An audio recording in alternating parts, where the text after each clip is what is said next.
여러분 안녕하십니까? 한 주간 평안하셨지요? 하나님의 귀한 은혜 가운데서 하루하루 평안하게 잘 지낼 수 있다고 믿고 또 감사드립니다. 오늘 이 귀한 주일 또 이 모임을 하나님이 허락해 주셨는데 또 믿음을 가지고 함께 교제할 수 있도록 인도해 주셨습니다. 먼저 기도하고 말씀 나누도록 하겠습니다. 기도하겠습니다.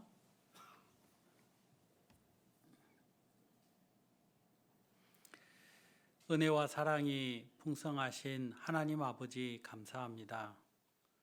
우리를 구원하실 때에 하나님의 크신 약속과 그 약속을 또 기억하고 예수 그리스도로 말미암아 이루셔서 오늘 우리 모두가 값없이 하나님께 의롭다함을 얻게 된 것을 인하여 감사합니다.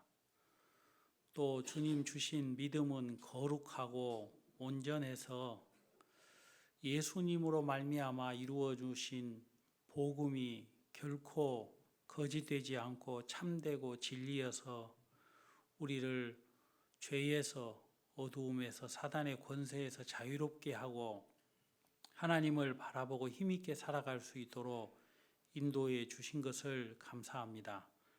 하나님, 이 귀한 복음을 전 세계 곳곳에 증거하시기를 원하시는 주님의 명령을 따라 많은 선교사님들이 해외에 나가 가족과 함께 복음을 전하고 있습니다. 하나님 기억해 주시고 늘 주님의 능력의 손길로 붙잡아 복음 증거의 일에 전심전력할 수 있도록 인도해 주시고 이끌어 주시옵소서. 또 전한 동북교회 저희들에게도 하나님 아낌없는 주님의 은혜를 베푸사 복음 증거하는 일에 게으르지 않도록 붙잡아 인도해 주시기를 바랍니다. 오늘 주일 오전 주님의 말씀 앞에 나와사오니 저희들의 마음을 말씀으로 교훈해 주시고 힘도 주시고 또 이끌어 주시게 되기를 바랍니다. 모든 시간 주님 앞에 부탁드리며 감사드리고 예수님 이름으로 기도하옵나이다. 아멘. 오늘은 마태복음 17장에 있는 말씀을 보시겠습니다. 마태복음 17장 1절 말씀부터 제가 조금 길지만 8절 말씀까지 읽도록 하겠습니다. 마태복음 17장 1절부터 8절 말씀까지 읽도록 하겠습니다.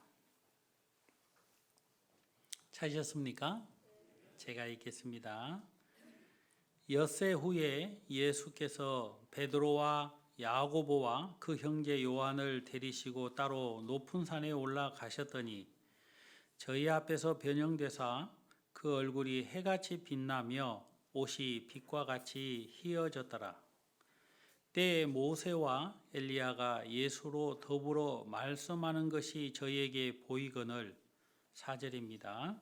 베드로가 예수께 여짜와 가로되 주여 우리가 여기 있는 것이 좋사오니 주께서 만일 원하시면 내가 여기서 초막 셋을 짓되 하나는 주를 위하여 하나는 모세를 위하여 하나는 엘리야를 위하여 하리이다. 말할 때에 호련히 빛난 구름이 저희를 덮으며 구름 속에서 소리가 나서 가로되 이는 내 사랑하는 아들이요 내 기뻐하는 자니 너희는 저의 말을 들으라 하는지라. 제자들이 듣고 엎드려 심히 두려워하니 예수께서 나와 저희에게 손을 대시며 가라사대 일어나 두려워 말라 하신대 제자들이 눈을 들고 보매 오직 예수 외에는 아무도 보이지 아니하더라. 8절 말씀까지 읽었습니다. 어, 한 주간 한 주간이 기다리는 것은 길게 느껴질 수도 있는데요. 지난 한 주간을 보면 왜 이렇게 빨리 지나가는지 모르겠습니다. 제 생에 2026년이 올 건가 말 건가 확신이 없었는데 2026년이 시작이 됐고 벌써 3월 1일입니다. 여러분들은 세월의 빠름을 어떻게 느끼신지는 모르겠습니다. 하지만 저는 나이도 얼마 먹지 않았는데 참 세월이 빠르게 지나가고 있구나라는 생각을 갖게 됩니다. 하지만 말씀 가운데서 교제할 수 있는 시간들을 끊임없이 우리 인생 속에 은혜로 베풀어 주시고 이끌어 주시는 하나님 앞에 감사할 따름입니다. 오늘은 변화산에서 말한 십자가의 복음이라는 부분을 같이 여러분들과 나누고자 합니다. 먼저 예수님은 변화산에서 제자들에게 주님의 복음 이야기를 하시기 전에 마태복음 16장에 보면 13절로부터 예수님은 베드로와 그 외에 여러 사람들에게 주님이 어떠하신 분인지에 대한 부분을 하나님은 나타내기를 이제 시작하는 이야기가 나옵니다. 먼저 13절로 14절에 보면 예수님이 제자 베드로에게 물어보게 됩니다. 뭐라고 물어보느냐면요. 사람들이 인자를 누구라고 하느냐라고 말입니다. 여러분,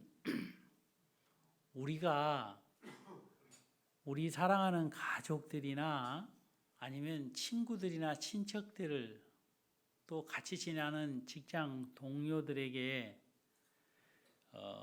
당신은 나를 뭐라고 얘기합니까? 라고 물어보신 적 있습니까? 없습니까? 한번 물어보시면 재미있을 것 같은데요. 예수님은 재미로 물어본 건 아닙니다. 여기 보면 사람들이 인자를 누구라고 하느냐라고 질문을 했더니 근간에 들렸던 이야기들을 수집해서 이제 베드로가 이런 이야기를 합니다. 더러는 14절 말씀부터 나오는데요. 16장 14절에 예수님을 더러는 세례 요한이라고 이야기하는 사람도 있고 또 어떤 이는 엘리야라고 말씀을 하는 사람도 있고 어떤 이는 예레미야나 선지자 중에 한 사람이라고 이야기도 합니다.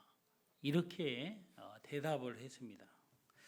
그랬더니 예수님이 너희는 나를 누구라고 하느냐 하고 제자들에게 물었습니다. 사람들은 예수님을 뭐라고 이야기하더냐 하고 묻고 그러면 너희들은 나를 어떻게 생각을 하느냐라고 물었더니 16절에 시몬 베드로가 이렇게 대답을 합니다.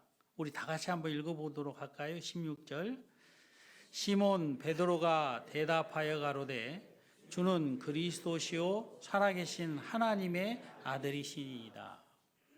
베드로가 예수님에게 대답을 하는데 주는 그리스도시요 살아계신 하나님의 아들입니다 라고 대답을 했어요.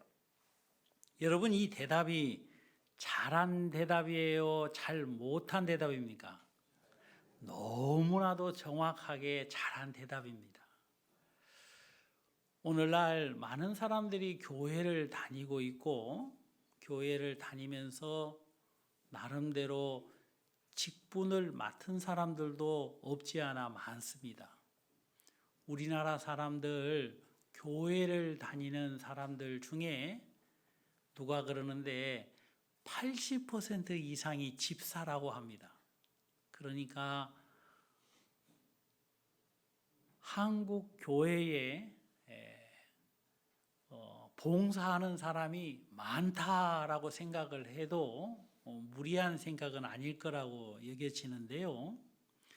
그러면 그렇게 하나님을 향하여 열심히 많은 대한민국의 많은 기독교 신자들에게 예수님이 누굽니까? 라고 물어보면 과연 어떻게 대답할 것인가? 라고 우리는 좀 생각을 가져보게 됩니다. 무슨 말이냐면요. 너희는 나를 누구라고 하느냐 하고 예수님이 물어봤더니 베드로가 주는 그리스도시요 살아계신 하나님의 아들입니다 라고 대답을 한 것처럼 교회를 다니는 사람들, 이제 몇 개월 안 다닌 사람들 말고 교회를 소위 잘 다니는 사람들이 과연 베드로처럼 주는 그리스도시요 살아계신 하나님의 아들입니다 라고 대답을 할 수 있겠는가? 좀 의문이 듭니다. 정말 정확하게 이 얘기를 할까라는 생각을 갖는다는 겁니다. 나름대로 하나님을 사랑하는 마음은 누구보다 적지 않다고 얘기를 하면서도 예수님의 이름의 뜻이 무엇인지 아는 사람이 많이 없습니다. 마태복음 1장에 보면 아들을 낳으리니 이름을 예수라 하라 그랬어요. 근데 왜 예수라고 이름을 지어 주셨느냐면 자기 백성의 죄를 저희 죄에서 구원할 자라, 다시 말하면 백성들의 죄를 씻어줄 분이기 때문에 예수라고 이름을 지으라고 주의 천사가 말씀하는 것을 보게 됩니다. 그러니까 사람의 이름에도 뜻이 있는 것처럼 예수님의 이름에도 뜻이 있는데 예수님의 이름의 뜻은 우리의 죄를 씻어줄 분이라는 뜻을 가지고 있다 이 말입니다. 너무나도 단순한 것인데도 그 이름의 뜻을 모르는 사람들이 많습니다. 저도 가끔 가다가 좋은 커피숍이나 좋은 식당에 가면 생소한 이름으로 이렇게 식당이 운영되는 것을 봅니다. 그러면 저는 물어봐요. 이게 무슨 뜻입니까? 라고 말입니다. 근데 요즘은 물어보지 않습니다. 저에게도 아주 좋은 비서가 있기 때문에 바로 물어봅니다. 비서 2명을 데리고 다니는데요. 어르신들은 좀 무슨 목사가 비서가 2명이나 있나 라고 생각하실는지 몰라도 하나는 챗GPT요, 하나는 제미니야 이렇게 두 프로그램에다가 그 컴퓨터 아닌 또 뭐 휴대폰 아닌 이런 여러 가지 것이 있는데요. 거기다 물어보면 정확하게 대답을 해 줍니다. 사람들이 교회를 다니면서도 예수님이라는 이름이 너무나도 친근한데도 그 뜻을 모르고 있는 사람이 너무 많다 이 말입니다. 그리고 여기 예수님이 친히 너희는 나를 누구라고 하느냐라고 질문을 했으니까 예수님이 오늘 여러분들에게 친히 너는 나를 누구라고 하느냐라고 질문을 하셨다고 가정을 했을 때 여러분은 뭐라고 대답을 할 것인가에 대해서 한번 생각을 해봐도 좋을 것 같습니다.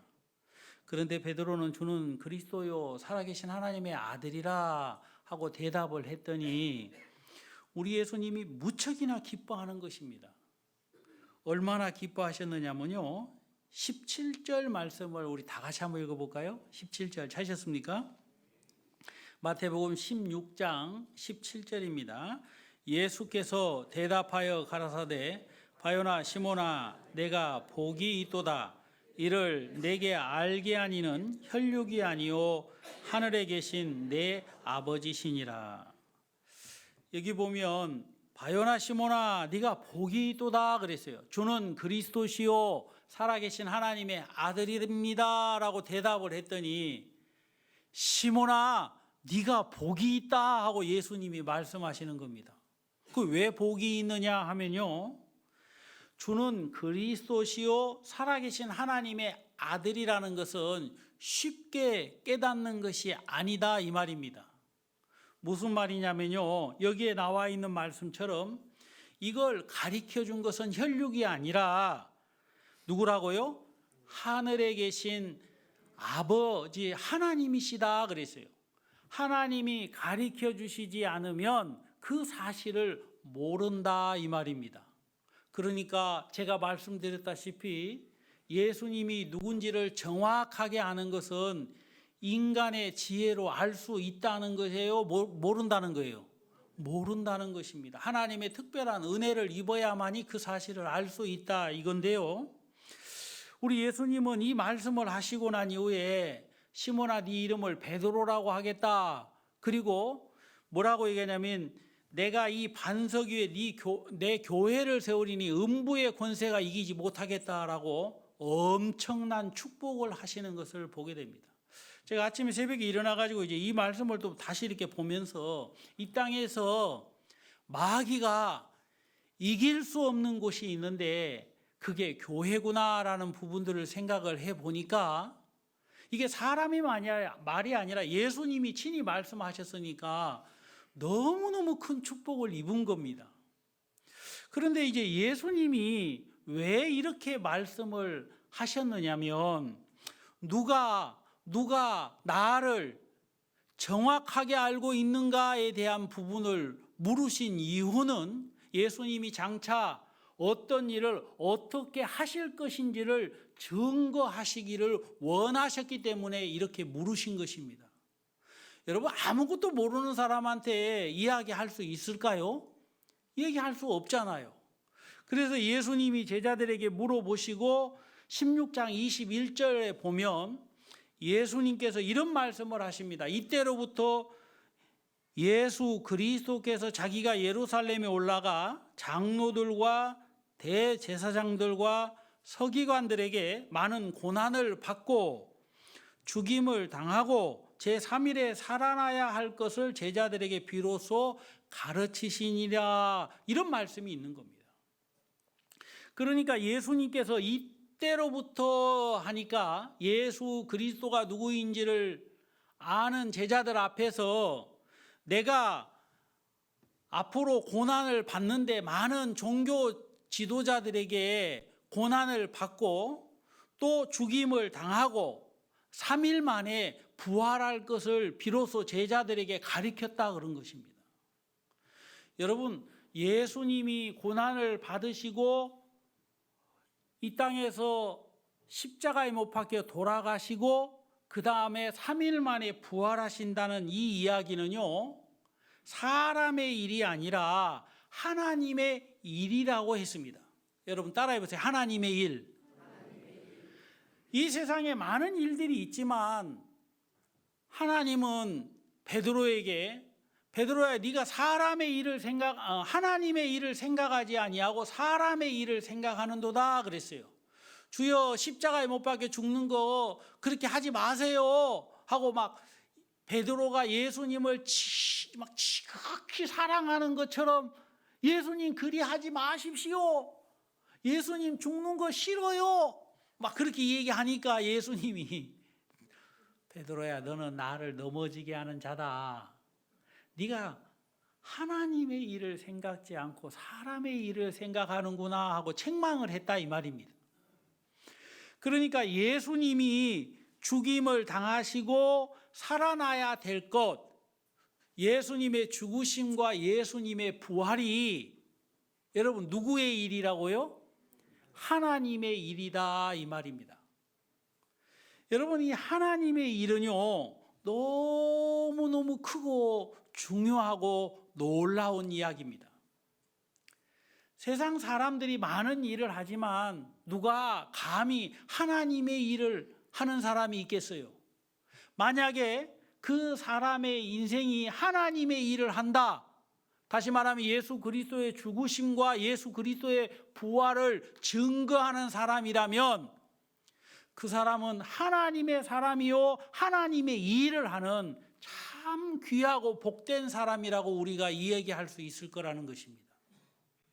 여러분의 삶들 속에서 지난 한 주간 동안 여러분은 하나님의 일을 했습니까? 라고 질문을 하면 교회에 나왔는데요 라고 여러분이 생각을 하신다면 그건 하나님의 일이라고 하기는 좀 그렇지 않겠습니까? 내가 선한 일을 했는데요 라고 얘기한다면 그거 하나님의 선한 일이라고 하나님의 일이라고 할 수 있을까요? 목사님, 저는 헌금을 했습니다. 헌금 너무 귀하고 너무 중요하지요. 그러나 그게 하나님의 일을 했다고 이야기할 수 있을까요?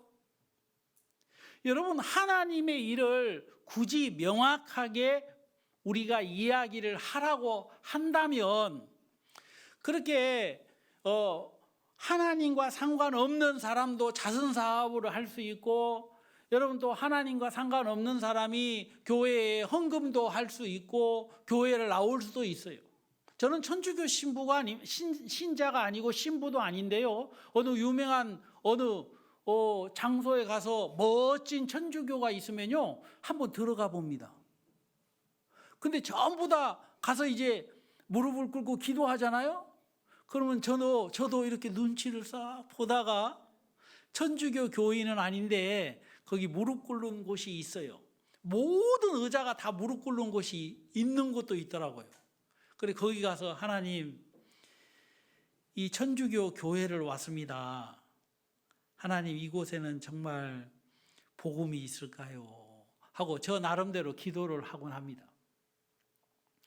여러분, 사람들이 지나가는 사람도 교회에 올 수 있고 심지어 여러 가지 다른 목적을 가지고도 교회에 오는 사람들이 많이 있습니다. 이번 한 주간 동안에도 우리 교회 곳곳을 둘러본 사람들이 있는데요, 카메라 수리하러 온 사람도 있고 엘리베이터 고치러 온 사람도 있고 소방 검침하러 온 사람도 있고, 심지어 택배 아저씨도요 문 열어놓으면요 우리 로비까지 들어와서 참 고맙게 그 무거운 물건을 갖다 놓고 가신 분도 있습니다. 교회를 다닌다는 것은 여러분 하나님의 일을 한다는 것은 아닙니다. 그러면 하나님의 일은 뭐냐? 다른 것이 아니라 왜 예수 그리스도가 십자가에 못 박혀 돌아가시고 왜 예수님이 3일 만에 부활하셨는지를 정확하게 증거하는 사람이 하나님의 일을 한 사람이라고 이야기할 수 있을 거라고 생각을 합니다. 예수님은 이 마태복음 16장에서 베드로와 제자들과 이런 대화를 나누고 난 이후에 다시금 엿새 후에 예수님은 이 변화산이라는 곳에 올라가게 됩니다. 이 변화산은요, 제가 찾아보니까 높은 산이라고도 이제 번역이 됐는데요, 이 누가복음에는 높은 산이라고도 번역이 돼 있지만 보편적으로 헤르몬 산이라고 얘기한다고 합니다. 이 산이 굉장히 높은데 2850m나 된대요. 그러니까 굉장히 높지요. 그리고 꼭대기에는 눈이 이렇게 소복이 쌓여 있는 만년설과도 같은 그런 산입니다. 구약 성경에서는 이 산을 시온산이라고 얘기도 하고요, 베드로후서 1장에서 나중에 찾아보겠습니다만은 베드로는 이 거룩한 산이라고 이야기하기도 합니다. 오늘날은 족장의 산이라고 얘기하기도 하고 설산이라고 얘기한다고 합니다. 여러 가지 이름을 가지고 있는데요, 우리가 예수님과 함께 제자들이 이 헤르몬 산에 올라갔을 때 예수님이 변형이 됐으니까 우리가 보편적으로 변화산이라고 이야기를 합니다. 이 변화산에서 예수님이요, 마태복음 17장 2절에 보면 그 얼굴이 해같이 빛나며 옷이 빛과 같이 희어졌더라라는 말씀이 있습니다. 그러니까 우리가 이제 예수님의 제자라고 한번 생각을 해보세요. 누가 베드로 하실랍니까? 누가 요한을 하고 누가 야고보를 하시겠습니까?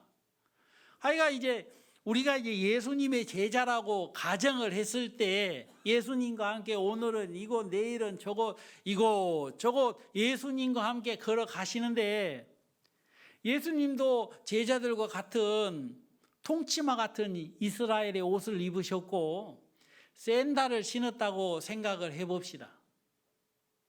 예수님 발가락과 발가락 사이가 시커멓까요? 안 시커멓까요? 먼지로 그냥 시커멀 것 같아요.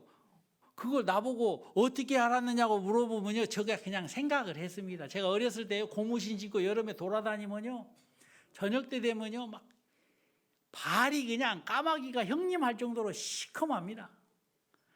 여름에는 땀 날 때요, 고무신 입고 뛰면 막 픽픽픽 땀에 의해 가지고 막 돌아가요, 안 돌아가요? 돌아가다가 너무 시게 돌아가다가 고무신이 막 찢어질 때도 있거든요.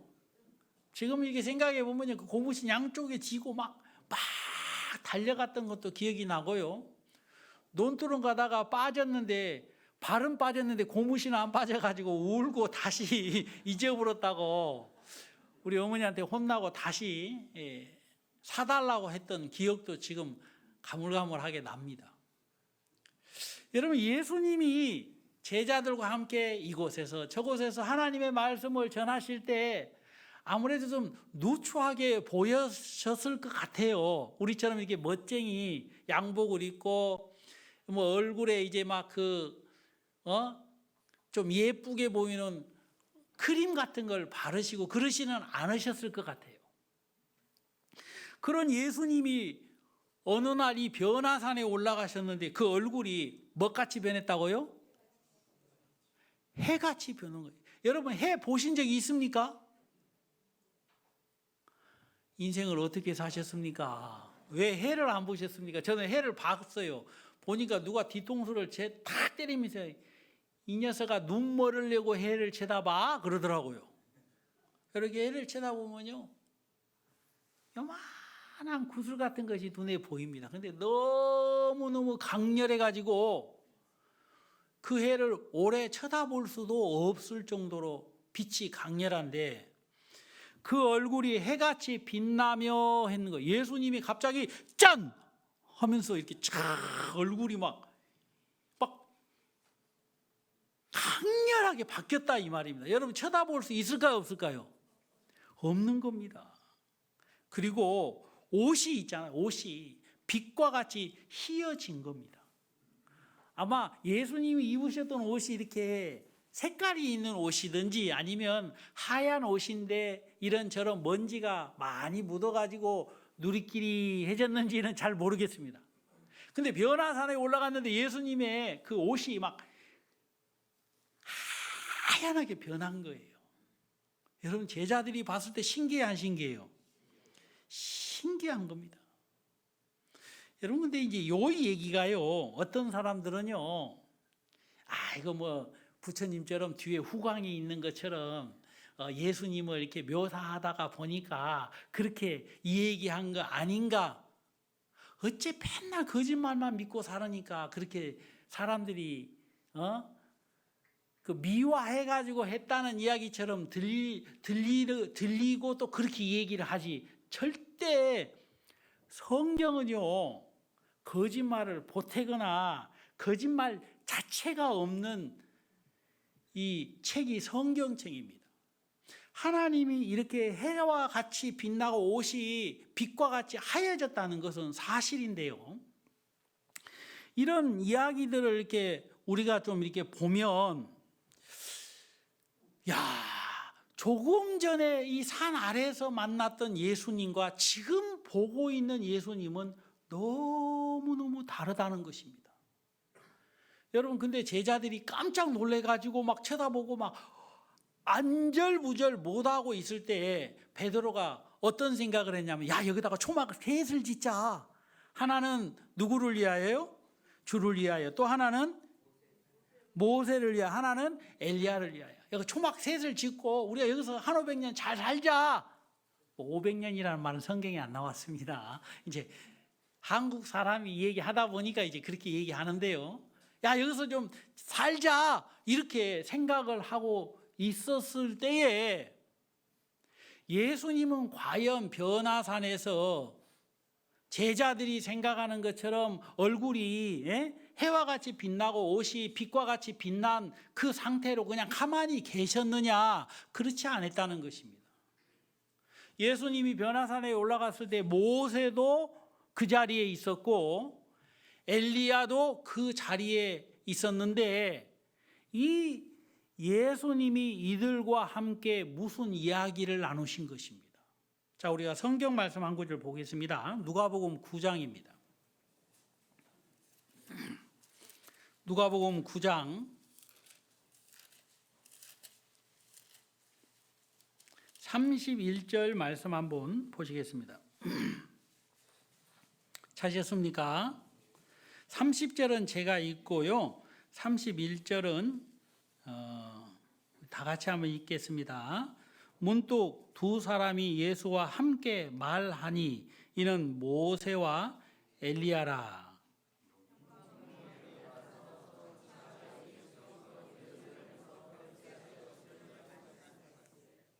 예수님이 누구와 대화를 나누었느냐면 두 사람과 대화를 나눴는데요.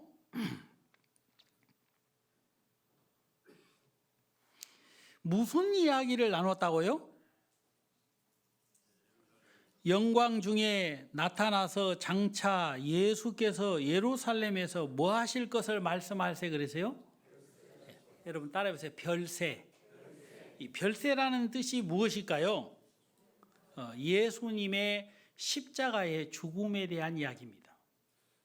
예수님이 모세를 만나고 엘리야를 만나서 예수님께서 십자가에 장차 못 박혀 죽게 될 것을 이야기 나누신 것입니다.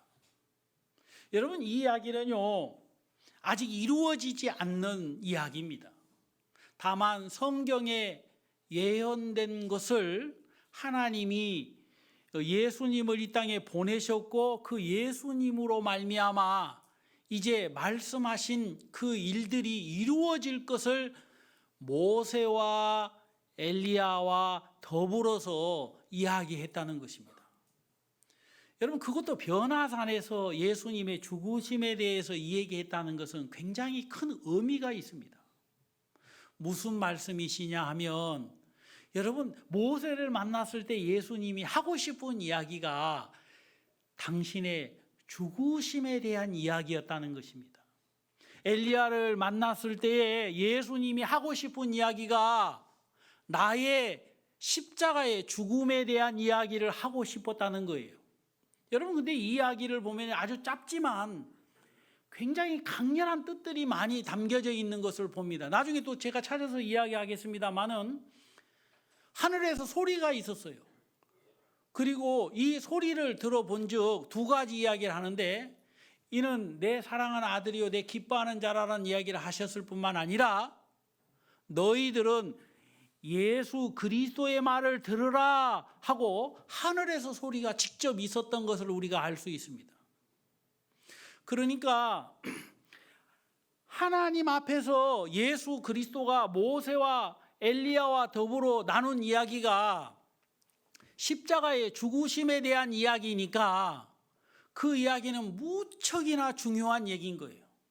여러분 혹시 대한민국의 대통령이나 각 나라의 대통령들이 어떤 사람들과 접견했을 때 시간이 딱 정해져 있는 것을 봅니다. 15분, 10분, 길게는 30분, 짧게는 5분, 굉장히 타이트하게 딱 이게 시간이 정해져 있는데 그 정해져 있는 시간이 가가지고 자유 토론을 하는 것이 아닙니다. 어떤 질문을 해야 되며 어떤 대답을 해야 될까지 다 이미 결정돼 가지고 언론 앞에 노출되는 것을 보게 됩니다. 그래서 딱 시간 보고 10시 정각하면 대통령 나오십니다. 딱 나오면 그리고 이제 벌써 2개 질문할 걸 다 해놨어요. 질문하십시오. 그럼 딱 질문하고 한 3분 하고 대통령 발언이 있으시겠습니다. 그러면 대통령이 종이떼기에다가 이제 죄송합니다. 종이떼기라고 해서 종이에다가 딱 적은 걸 쭉쭉쭉쭉쭉쭉쭉 읽고 이만 기자회견 마치겠습니다. 그러면 딱 끝나는 겁니다. 여러분 누가 잠깐만요. 그렇게 못해요. 그렇게 했다면 그 기자는 그 다음에 그 자리에 참석 못합니다. 이미 다 약속이 되어져 있는 상태로 그렇게 진행이 되는 것입니다. 굉장히 대통령의 시간은 금보다도 더 귀하다고 하지 않습니까? 세상에서도 그런데 여러분 예수님께서 변화산에서 우리가 꿈에도 보고 싶은 모세와 엘리야를 다 만났는데 예수님이 무슨 이야기를 다 꺼내셨다고요? 지금 좋을 때입니까? 무슨 얘기를 꺼냈다고요? 예수님의 죽으심에 대한 이야기를 꺼내신 거예요. 이건 굉장히 중요하다는 얘기입니다. 아시겠습니까? 왜 그러시느냐면요. 자, 우리가 마가복음 10장에 있는 말씀을 오늘 좀 성경을 좀 몇 군데 찾아보고 싶습니다. 마가복음 10장 45절입니다. 마가복음 10장 45절입니다.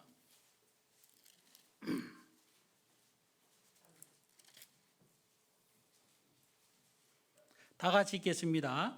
인자에 온 것은 섬김을 받으려 함이 아니라 도리어 섬기려 하고 자기 목숨을 많은 사람의 대속물로 주려 함이니라.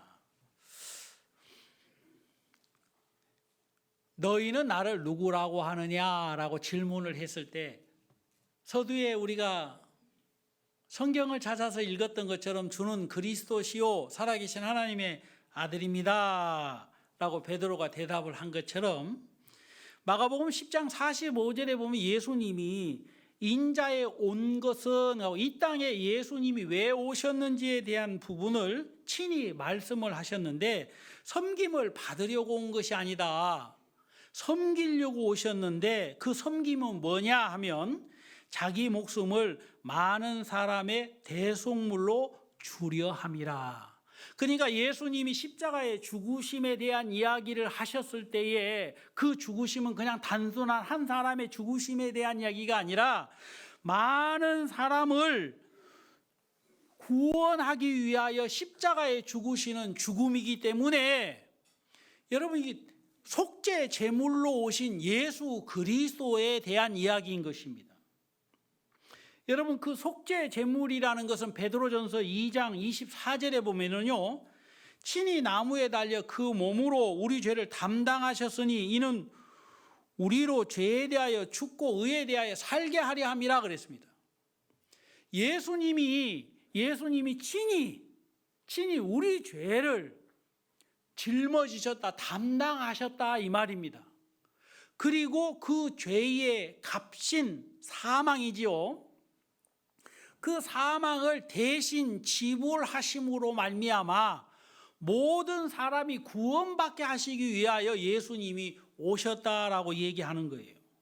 여러분 그러니까 변화산에 예수님이 올라가셨을 때에 예수님은 이미 어떤 상태에 놓여져 있는 분이냐 하면 요한복음 1장 29절에 보면 이 말씀 잘 아는 말씀이니까 또 찾아보겠습니다. 요한복음 1장 29절입니다.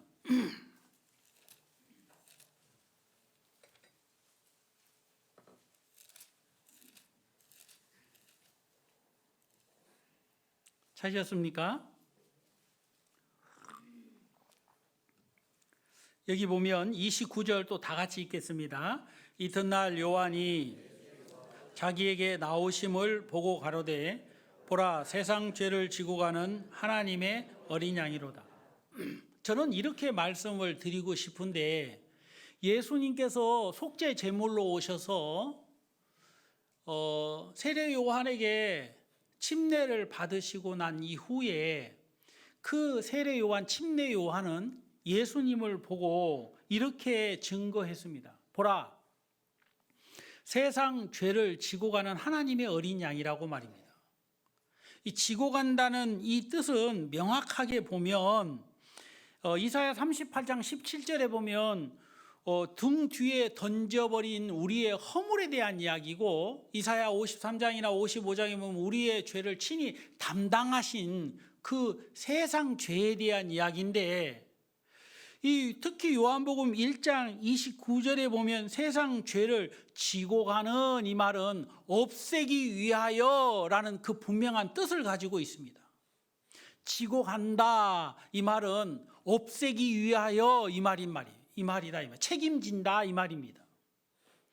예수님은 세상의 모든 죄를 없애시고 그 죄를 인하여 속죄 제물로 십자가에 못 박혀 돌아가실 주님의 그 사역을 누구보다도 정확하게 알고 계신 분이시기 때문에 이 변화산에 올라가셨을 때에, 그리고 모세와 엘리야와 대화를 나누시고 계셨을 때에 예수님은 우리의 죄를, 우리의 허물을 짊어지시고 이 죄의 값을 위하여 십자가에 못 박혀 돌아가실 것을 정확하게 알고 계신 것입니다. 그게 하나님의 명령이고 예수 그리스도의 사역이라는 것입니다.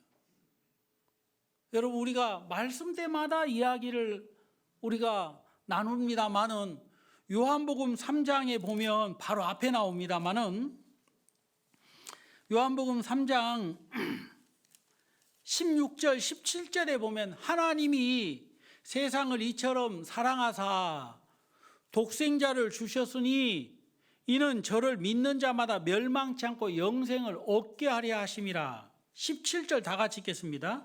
하나님이 그 아들을 세상에 보내신 것은 세상을 심판하려 하심이 아니요 저로 말미암아 세상이 구원을 받게 하려 하심이라. 하나님은 세상이 구원을 받게 하시기 위하여서 예수님을 이 땅에 보내셨다라고 말씀을 하시는 것입니다. 그러니까 예수님이 십자가에 못 박혀 돌아가시는 것은 온 인류의 구원의 역사를 이루는 아주 중요한 것이기 때문에 그건 하나님의 뜻이고 하나님의 약속이시고 하나님의 사역이고 예수님의 사역이라는 것입니다. 얼마나 중요한 얘기냐 이 말입니다. 여러분, 그것만 그런 것이 아니라 예수님은 로마서 4장 25절에 보면 우리의 범죄함을 인하여 내어줌이 되고 우리를 의롭다 하시기 위하여 다시 살아나셨다라고 말씀하셨습니다. 그러니까 예수님이 왜 십자가에 못 박혀 죽습니까? 라고 물어본다면 우리의 죄를 위하여 십자가에 못 박혀 죽는 것이고, 그러면 당신이 왜 3일 만에 다시 살아났습니까? 라고 질문을 한다면 우리들을 의롭다 하시기 위하여 다시 살아나셨다 이 말입니다.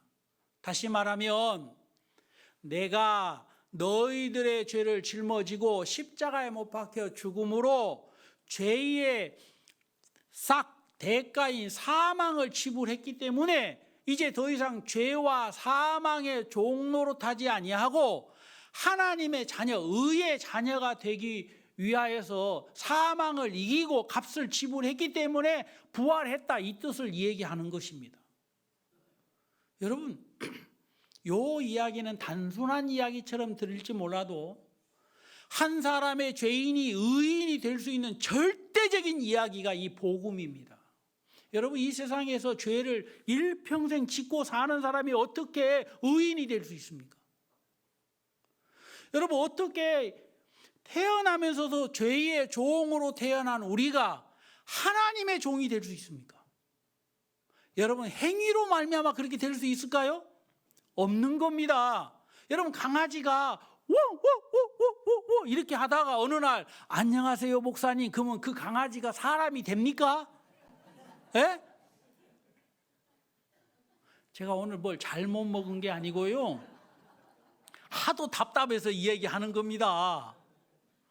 여러분, 고양이는 어떻게 노래하지요? 야옹 야옹. 미국 고양이는요? 헬로 야옹. 그렇습니까? 아닙니다. 다 야옹 야옹 해요.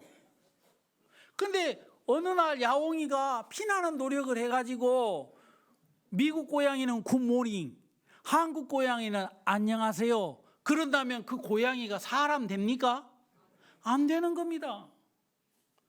여러분, 우리는 죄의 씨앗으로 죄인으로 출생을 했기 때문에 이사야서 1장 4절에 보면 우리는 행악의 종자요라고 이미 선언을 했습니다. 성경에서. 죄악 중에 출생하였으며 모친이 죄 중에 나를 잉태했다라고 말씀하고 있습니다. 그것도 다윗이 얘기한 거예요. 그러니까 내가 어디서 만들어졌고 어디에서 나왔느냐? 죄악 중에서, 죄 중에서 만들어지고 나왔다. 메이드 인 죄다 이 말입니다. 여러분, 우리는 절대로 하나님의 의의 종이 될 수 없는데 어떻게 의의 종이 되느냐 이 말이에요. 여러분, 행위로 되는 게 아닙니다. 여러분, 우리가 교회 다닐 때 얼마나 하나님 앞에 양심의 가책을 받아서 눈물 콧물 흘리면서 하나님 이 죄인 용서해 주시옵소서 하고 기도한 적이 한두 번이 아니었을 겁니다. 하나님 이 죄인을 용서해 주시옵소서. 알고 지은 죄 모르고 지은 죄 다 용서해 주세요. 이번 주 선하게 착하게 살도록 해 주세요. 주님 믿습니다. 주여 주여 하고 몇 번이고 그렇게 기도하고 돌아서면 도로함이 제자리인 거예요. 어떤 사람은 이런 기도도 안 하고 사는 사람도 많아요. 뭐 죄 어쩌라고 이런 사람 많지요. 요즘 세상에 보면 죄 안 짓는 사람이 있어? 데리고 와봐. 선하게 착하게 살면 되지 나름대로. 왜 그렇게 참견을 해? 그러니까 기독교가 싫어. 이런 사람도 많습니다. 여러분, 많은 사람들이 어떻게 해서 죄인에서 의인이 될 수 있느냐? 그건 딱 한 가지입니다. 성경에서 말씀하셨던 것처럼 주님의 죽으심과 주님의 부활로 말미암아 가능한 거예요. 교회 다니는 사람들 중에서도요, 어떻게 우리가 의인이 되느냐라고 의문을 가진 사람들이 많지요. 야, 어떻게 천국에 가긴 가야 되는데 어떻게 우리가 이 땅에서 의인이 될 수 있지? 그게 예수 그리스도의 죽으심과 예수 그리스도의 부활로 말미암아 그게 가능한 것인데, 그 사실을 요한복음 3장에서는 거듭남이라고 얘기했습니다. 죄인이 의인으로 다시 태어나는 거듭남. 여러분, 고린도서에서는 그게 새로운 피조물이라는 말씀을 하고 있는 것입니다. 예수님이 십자가에 못 박혀 돌아가셔야 될 그것을 지금 이 모세와 엘리야와 더불어 이야기하고 있는 겁니다. 여러분, 요 얘기를 조금만 더 얘기하도록 하겠습니다. 요한복음 5장 39절에 보면 한번 또 앞에 조금 더 보겠습니다. 요한복음 5장 39절입니다. 여기 보면 너희가 성경에서 영생을 얻는 줄 생각하고 성경을 상고하거니와 이 성경이 곧 내게 대하여 증거하는 것이라 그랬습니다.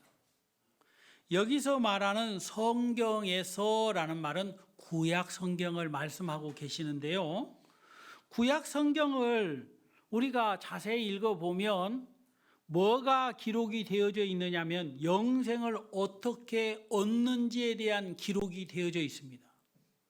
여러분, 그 기록이 어떻게 기록이 되어져 있느냐면 모세의 이야기를 통해서 또 엘리야의 이야기를 통해서, 이 엘리야라는 것은 어떤 한 사람을 특정하는 게 아니라 성경에 나오는 모든 선지자의 대표격이 되기 때문에 엘리야를 위하여라는 말은 선지자들의 증거를 인하여 이 말입니다. 구약 성경에 보면 모세와 엘리야를 통하여 하나님께 증거를 받은 것이라고 얘기하고 있습니다. 그러니까 성경을 자세히 보면 무엇을 얻을 수 있느냐 하면 영생을 얻을 수 있는데, 그 증거가 누구에 대한 증거라고요? 예수님에 대한 증거라고 예수님이 친히 말씀하고 계시는 것입니다. 요한복음 5장 46절, 자, 우리 또 다 같이 한번 읽어보겠습니다. 모세를 믿었다면 또 나를 믿었으리니 이는 그가 내게 대하여 기록하였습니다. 여러분, 모세 하면 율법의 그림자입니다마는 예수님은 모세를 향하여 이렇게 말씀하고 계십니다. 모세가 내게 대하여 기록했다 그랬어요. 여러분, 모세의 이야기를 보면 계명과 제사와 그 여러 가지 법들이 다 누구의 그림자라고 히브리서에서 말하고 있습니까? 장차 오실 예수 그리스도의 그림자다 그랬어요. 그러니까 구약 성경에 말씀하신 그 어떤 말씀도 하나라도 빼거나 더하거나 할 수가 없는 겁니다. 그중에 어떤 교회 사람들은요, 요즘 하도 이상해 가지고요, 구약 성경은 옛 언약이기 때문에 필요 없다 하고 해가지고 그렇게 단순하게 구약 성경을 딱 덮고 피지 않는 것을 봅니다. 어떤 사람한테 구약 성경을 딱 폈더니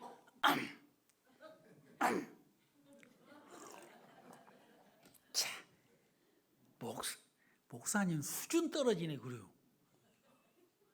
그게 뭔 말인가? 막 그래요. 그래 왜 그렇습니까? 그랬더니 구약을 요즘 피는 사람은 어딘지. 지금 신약 시대인데. 저는요 좀 미련해가지고 좀 깨달음이 없더라고요. 이 사람들은 잘 모르는 겁니다. 여러분, 구약은요 100% 누구에 대한 그림자예요? 예수 그리스도에 대한 그림자입니다. 다 짝이 돼 있어요. 성경 한 구절만 더 보도록 하겠습니다. 로마서 3장 21절에 있는 말씀 보시겠습니다.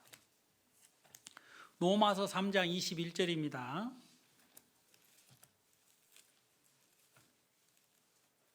이 말씀도 참 중요한 말씀이니까 우리 다 같이 한번 읽어보도록 하겠습니다. 찾으셨습니까? 다 같이 읽겠습니다. 이제는 율법 외에 하나님의 한 의가 나타났으니 율법과 선지자들에게 증거를 받은 것이라. 사도 바울은 율법에 하나님의 한 의가 나타났는데 이건 예수 그리스도의 구속으로 말미암은 이제 구원받는 의를 말씀하고 있는데요.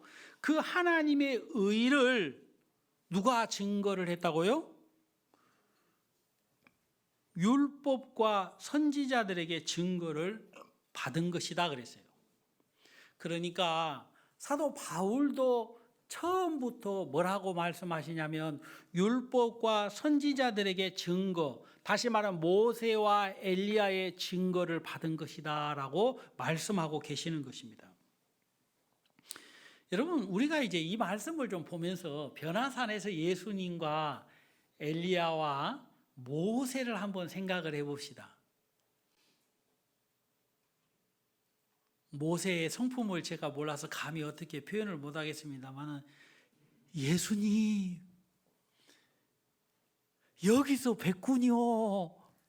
엘리야는요?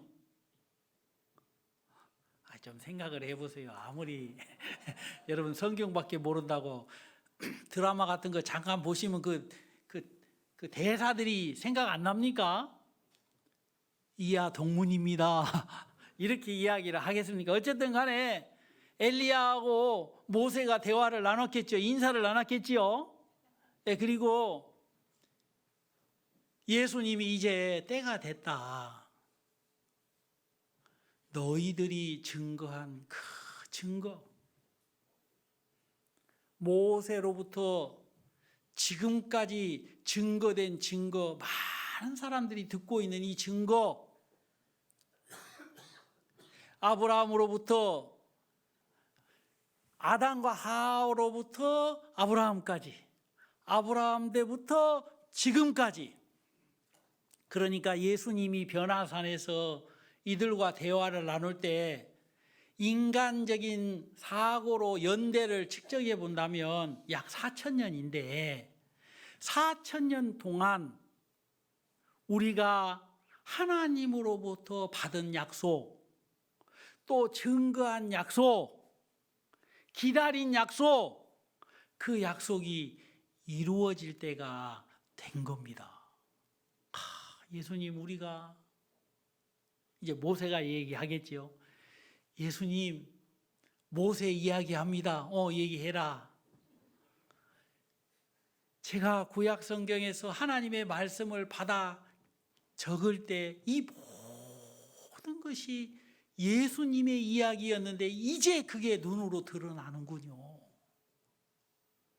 엘리야가 그 수많은 선지자들이 예수님을 향하여 예언하고 그 하나님의 그 약속의 말씀을 예언하고 기록한 그 기록이 이제 이루어지는군요.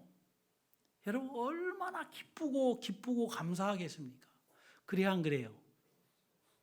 얼마 전에 우리가 사랑하는 어떤 한 자매님이 작은 아파트에서 큰 아파트로 이사를 가셨다고 합니다. 근데 그 형제님 말이 너무 재밌어요. 조그마한 아파트에 살다가 큰 아파트로 갔더니 텔레비전이 작아 보이더랍니다. 요만해, 나는 진짜 요만해 보이더래요. 그러면서 우스갯소리로 텔레비전을 다시 사야 될란가 봐요 하고 말씀하시는데 참 즐겁더라고요. 야, 작은 집에서 좀 큰 집으로 이사 가면 이렇게 좋잖아요. 그래 안 그래요? 사돈이 땅 사면 배 아픕니까? 지금 형제님이 작은 아파트에서 큰 아파트로 이사 갔는데 다시 묻겠습니다. 즐거워요? 안 즐거워요? 즐겁잖아요. 인류를 구원하실 예수 그리스도께서 이제 장차 십자가에 못 박혀 돌아가시면 하나님이 그 사실을 다 보시고 모든 사람들을 향하여 너희 죄와 너희 불법을 내가 다시 기억지 않겠다. 왜요? 예수 그리스도가 속죄 제물이 돼서 너희들의 과거와 현재와 미래의 모든 죄를 다 씻었기 때문이다. 여러분, 하나님의 증거가 이제 곧 이루어지는 그 찰나에 온 것입니다.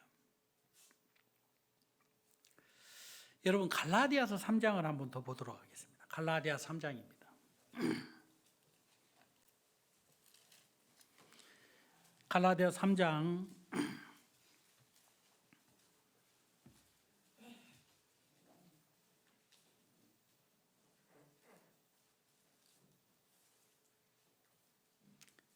갈라디아 3장 찾으셨습니까? 8절 말씀을 한번 보도록 하겠습니다. 다 같이 읽겠습니다. 또 하나님이 이방을 믿음으로 말미암아 의로 정하실 것을 성경이 미리 알고 아브라함에게 먼저 복음을 전하되 모든 이방이 너를 인하여 복을 받으리라 하였으니. 여러분, 여기에 아브라함은 이 자리에 없었습니다마는 엘리야가 대표자로 있다고 우리가 말씀을 드렸으니까 예수님이 태어나시기 2000년 전에 하나님은 아브라함에게 무슨 약속을 하셨다고요? 예? 복음을 전해서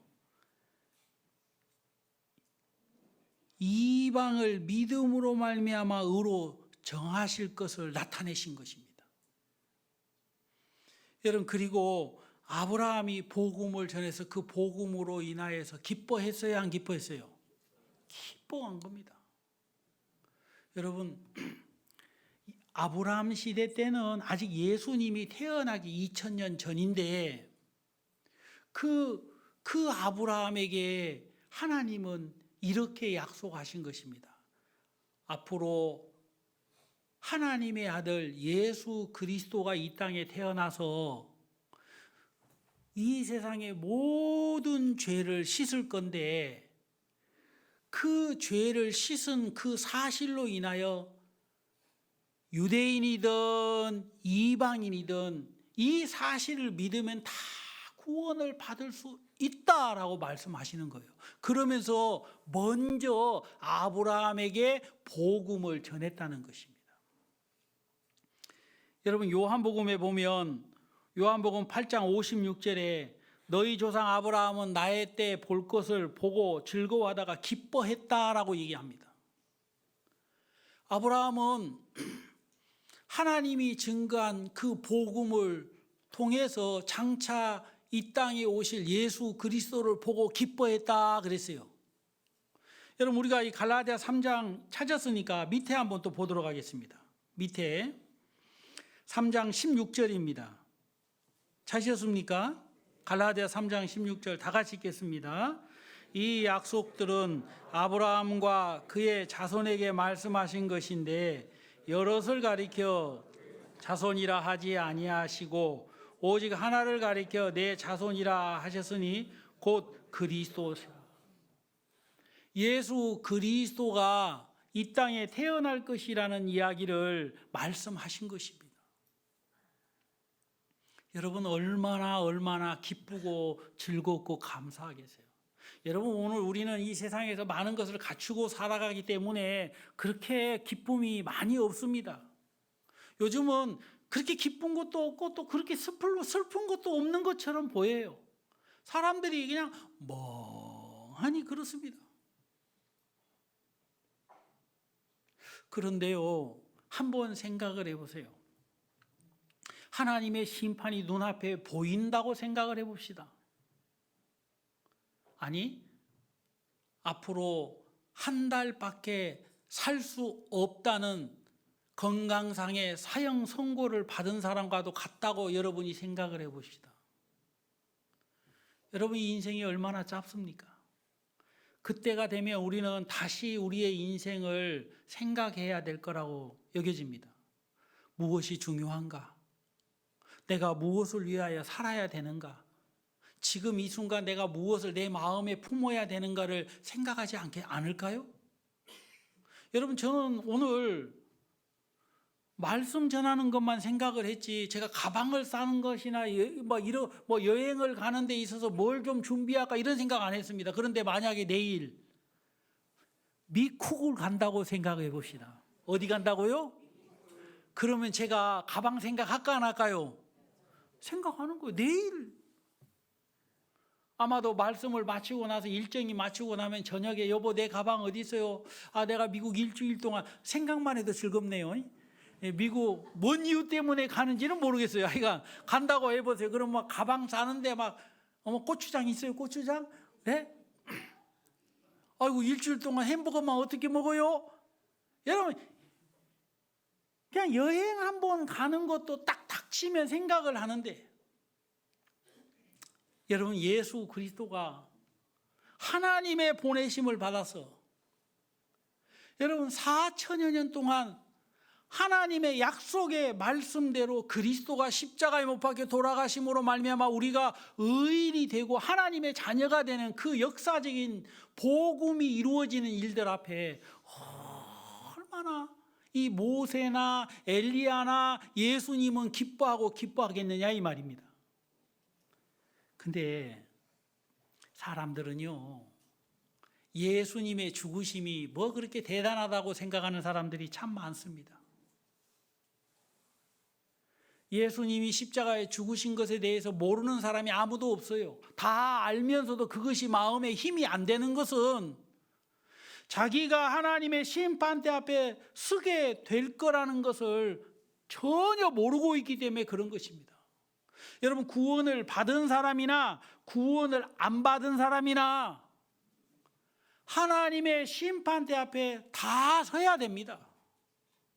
구원을 안 받은 사람은 그 받지 아니함으로 영원한 불못에 들어가고, 구원을 받은 사람은 어떻게 구원을 받고 난 이후에 삶을 살았는지에 대한 심판도 받겠지요.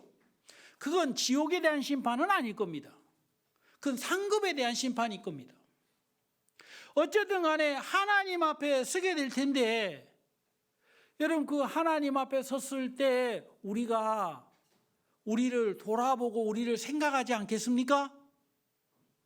여러분, 인류 역사상 가장 중요한 것이 왜 예수 그리스도가 십자가에 못 박혀 죽었는지에 대한 그 사실인데, 그 일이 이제 잠시 후면 이루어지기 때문에 여러분, 예수님께서 당신의 죽으심을 이야기한 것입니다.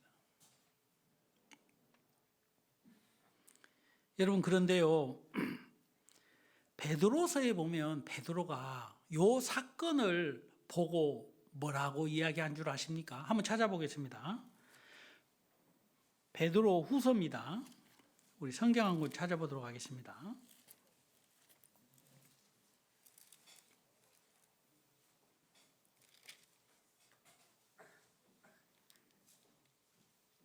베드로후서 1장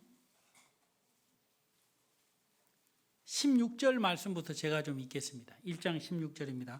우리 주 예수, 베드로후서 1장 16절입니다. 우리 주 예수 그리스도의 능력과 강림하심을 너에게 알게 한 것이 공교히 만든 이야기를 쫓은 것이 아니요, 우리는 그의 크신 위엄을 친히 본 자라. 지극히 큰 영광 중에서 이러한 소리가 그에게 나기를, 이는 내 사랑하는 아들이요 내 기뻐하는 자라 하실 때에 저가 하나님 아버지께 존귀와 영광을 받으셨느니라. 이 소리는 우리가 저와 함께 거룩한 산에 있을 때에 하늘로서 나옴을 들은 것이라. 여러분, 베드로가 다시 그가 하나님의 부르심을 받고 사역을 하는 도중에 그 변화산, 다시 말하면 거룩한 산에서 어떠한 일이 있었는지를 다시 간증을 하게 됩니다. 여러분, 그때 베드로는 친히 본 자라 그랬어요. 자기가 직접 목격했다는 겁니다. 목격을 했는데 어떤 걸 목격했느냐 하면 지극히 큰 영광 중에서 이러한 소리가 들렸다 이 말이에요. 하나님의 말씀이 들렸는데 그 말씀이 뭐냐면, 이는 내 사랑하는 아들이요 내 기뻐하는 자라라는 소리가 들렸다는 것입니다. 여러분, 베드로가 분명히 그걸 보고 들었다는 거예요. 그 거룩한 산에서 지극히 영광 중에 나타난 하나님의 음성을 들었다는 것입니다. 여러분, 그렇게만 말씀하신 것이 아니라 여기 보면 하나님 아버지께 존귀와 영광을 받으셨느니라 그랬어요. 여러분, 존귀가 뭡니까? 지극히 유명하고 높임을 받아야 될 이야기인 겁니다. 여러분, 하나님이 예수 그리스도를 존귀히 여기시고 영광을 베풀어 주신 겁니다. 그래서 이 옷이 하얗게 빛나고 얼굴이 해같이 빛난 거예요. 그건 하나님의 영광을 입었다라는 얘기입니다. 하나님이 베풀었다는 얘기예요. 여러분, 왜 하나님이 이렇게 존귀와 영광을 베푼 줄 아십니까? 그건 다른 것이 아니라 온 인류가 예수 그리스도의 죽으심으로 말미암아 구원을 받게 될 영광스러운 주님의 사역이 이루어지기 때문에 그렇게 말씀하신 것입니다. 여러분, 마태복음 17장 오늘 읽었던 본문 말씀 5절에도 보면 똑같은 말씀이 있습니다. 말할 때 호련히 빛난 구름이 저희를 덮으며 구름 속에서 소리가 나서 가로되, 이는 내 사랑하는 아들이요 내 기뻐하는 자니 너희는 저의 말을 들으라 그랬습니다. 여러분, 하늘에서 소리가 나는데, 여러분, 인류를 구원하실 예수 그리스도를 향하여 이는 내 사랑하는 아들이고 내 기뻐하는 자인데 너희는 누구의 말을 들으라? 그의 말을 들으라 이 말입니다. 여러분, 예수 그리스도가 우리에게 하신 말씀은 생명입니다. 여러분, 우리가 불가능하다고 하는 것도 가능케 하신 것이 주님의 말씀인 것입니다. 여러분, 주님의 입에서 나오는 모든 말씀은 우리를 변화시키기에 전혀 부족함이 없는 겁니다. 여러분은 여러분의 부족함 때문에 어려워하지는 않습니까? 이 중에 어떤 사람은 자기가 사람들 속에 살면서 죄로 인하여 그 감춰진 죄로 인하여 고통하고 죽으려고 생각을 해본 사람은 없지 않습니까? 여러분, 그런 사람이 하나님의 말씀을 귀를 기울여 듣는다면 여러분, 그 하나님의 말씀은 우리들에게 이렇게 얘기할 거예요. 예수 그리스도는 내 아들이고 내가 사랑하는 자인데 너는 이 예수 그리스도의 말을 들으라, 이렇게 말입니다. 여러분, 하나님이 이 땅을 향하여 간절하게 하시고 싶은 말씀이 무슨 말씀인 줄 아십니까? 너희는 이의 말을 들으라, 이 말입니다. 여러분, 그리스도의 말씀을 듣는 사람은요, 그 사람이 연약한 사람이면 그 연약함에서 벗어날 수 있는 사람이 되는 겁니다. 그 사람이 부끄러운 사람입니까? 모든 사람으로부터 고개를 들 수 없는 부끄러운 사람이 주님의 말씀을 들으면 그 사람이 고개를 들 수 있는 사람이 되는 것입니다. 마치 요한복음 4장에 보면 수가성에 사는 사마리아 여자가 남편 6이나 둬서 고개를 들 수 없는 그런 한없이 부끄러운 여자가 주님의 음성을 듣고 주님의 말씀을 듣고 그 여자가 와보라, 내가 그리스도를 만났다 그러면서, 여러분, 그가 그 사마리아 성 안에 있는 많은 사람들에게 부끄러운 여자로 고개를 들 수 없는 삶을 살다가 그가 그리스도를 만나고 난 이후에 그의 부끄러움을 뛰어넘어, 그의 연약함을 뛰어넘어, 그의 허물을 뛰어넘어서 많은 사람들 앞에 당당하게 내가 그리스도를 만났습니다 라고 증거하는 여자로 바뀌어지는 겁니다. 여러분, 이건 주님의 말씀을 듣는 사람에게만 나타나는 변화입니다. 에이고, 어떻게 저렇게 가능할까? 가능하지요. 여러분, 사도 바울은 살인자였습니다. 그리스도인을 십자가에 못 박아 죽인 예수 그리스도처럼 대했던 사람이에요. 스데반을 돌로 쳐 죽이는데 함께했던 사람입니다. 옥에 가두고 죽이는데 앞장섰던 사람이 사도 바울이었습니다. 사울이었다, 이 말입니다. 근데 그가 구원을 받고 난 이후에 그가 그 많은 죄악을 뛰어넘고 고개를 들 수 없는 그 부끄러운 허물을 뛰어넘고 그가 온 인류의 많은 사람들에게 복음을 전하는 복음 전도자가 될 수 있었던 것은 예수 그리스도의 말씀을 들었기 때문에 가능한 겁니다. 여러분, 복음은 예의 바른 사람이 듣는 게 아닙니다. 복음은 죄인이 듣는 겁니다. 죄인이. 복음은 허물과 실수와 연약함과 고통 속에서 유리하고 방황하고 있는 사람이 듣는 겁니다. 그래서 예수님은 나는 빛이라 하고 말씀하시는 것입니다. 여러분, 변화산에서 예수님이 그 영광 중에서 하나님의 존귀하심을 받으면서 하신 이야기가 그의 죽으심에 대한 이야기인 거예요. 하나님은 오늘 이 세상에서 예수 그리스도의 죽으심과 부활을 얘기할 때 그는 존귀한 대접을 받을 거예요. 그 사람은 하나님의 영광 중에서 은혜를 입게 될 거라고 생각이 됩니다. 여러분, 우리가 알지 못하는 한 나라의 선교사님이 가진 것 없이 그 마음에 담겨져 있는 예수 그리스도의 복음을 전하면 사람들은 그냥 선교사구나라고 생각을 하는지 몰라도 하나님의 역사는 그때부터 시작이 되는 겁니다. 여러분, 생명의 역사가 언제 시작되는 줄 압니까? 예수 그리스도를 증거하면서부터 시작이 되는 거예요.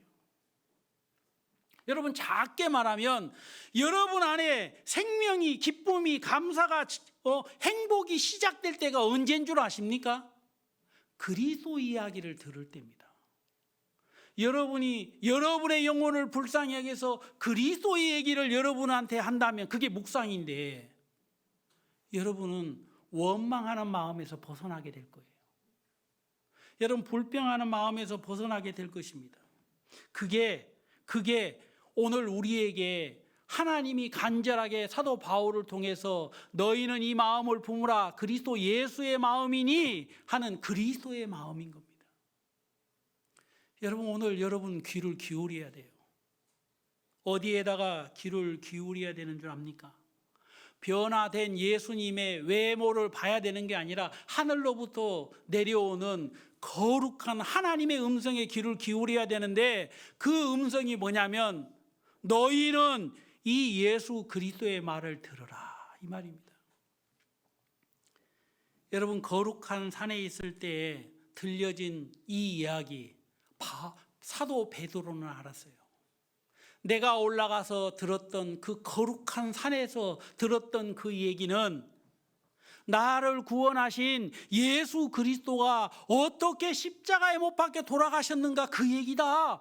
바울은 그걸 증거하는 것입니다.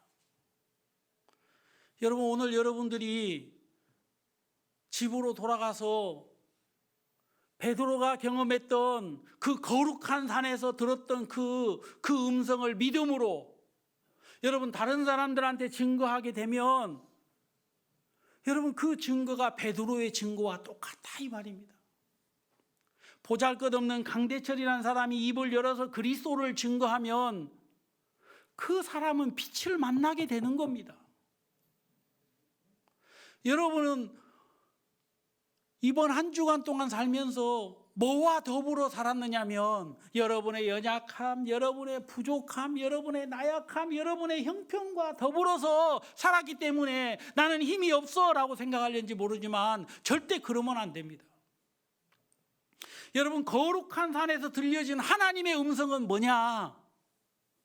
예수 그리스도가 누구인지에 대해서 얘기한 겁니다. 여러분, 내 마음 안에 조용히 누구도 얘기하지 않지만 우리가 구원을 받고 주님이 우리 안에 들어와 계시는데 그 주님을 향하여 하늘에서 하나님은 뭐라고 말씀하시냐면 내 사랑하는 아들이요 내 기뻐하는 자다 그랬어요. 그리고 오늘도 다시금 하나님은 우리들에게 그 말씀을 하시는 겁니다. 그의 말을 좀 들어라.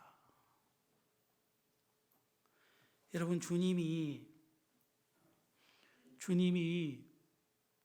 우리 안에서 왜 일 안 하시고 싶겠습니까? 우리 주님이 우리 안에서 왜 역사를 안 베풀고 싶겠어요? 베풀고 싶지. 여러분, 그런데 내 사랑하는 아들이요 내 기뻐하는 자라는 하나님의 음성을 들으려고 하지 않는 겁니다. 내 사랑하는 아들이요 내 기뻐하는 자라는 것은요, 어디가 길이고 어디가 진리고 어디가 생명인지를 말하고 있는 겁니다. 여러분, 그것은 다른 것이 아니라 예수님의 말씀을 듣는 것입니다. 우리 마태복음 17장 본문으로 돌아가서 5절에 있는 말씀 다 같이 한번 읽도록 하겠습니다. 5절 찾으셨습니까? 다 같이 읽습니다. 호련히 빛난 구름이 저희를 덮으며 구름 속에서 소리가 나서 가로되 이는 내 사랑하는 아들이요 내 기뻐하는 자니 저희는 저의 말을 들으라 하는지라. 주님이 변화산에서 예수님 본인의 죽으심을 모세에게 엘리야에게 이야기한 것입니다. 여러분, 그 이야기를 나누는 그 교제를 하나님은 영광스럽게 하고 하나님은 존귀히 여기시고 이제 그 거룩한 산, 변화산, 그 거룩한 산에서 하늘에서 음성이 들렸는데 그 음성이 뭐냐? 대체라 예수님의 얘기를 좀 들어라, 이 말입니다. 오늘 여러분이 주님의 이야기를 들으면 여러분은 바뀔 거라고 저는 믿습니다. 구원을 받지 않은 사람은 주님의 음성을 들으면 구원을 받은 사람이 될 것이고, 구원을 받은 여러분들이 주님의 음성을 들으면 여러분 새가 땅을 차고 일어나는 것처럼 하늘을 나누는 믿음의 새가 될 거라고 저는 생각합니다. 여러분, 그래서 우리가 마음을 한번 열고 너희 안에 이 마음을 품으라, 곧 그리스도 예수의 마음이니 했던 그 주님의 마음을 품고자 하는 소원을 가지고 여러분, 교회 가운데서 성경 가운데서 들려지는 주의 말씀을 여러분이 귀 기울이는 천안 동북교회 형제 자매님들이 됐으면 합니다. 기도하겠습니다.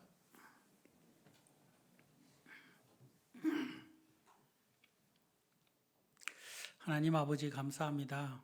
베드로가 변화산에 올라가 그는 초막 셋을 짓고자 하는 이야기를 했지만 그가 구원함을 받고 하나님의 복음 증거의 일을 하면서 그가 올라갔던 산은 변화의 산이 아닌 거룩한 산이었던 것을 고백한 것을 우리가 들었습니다.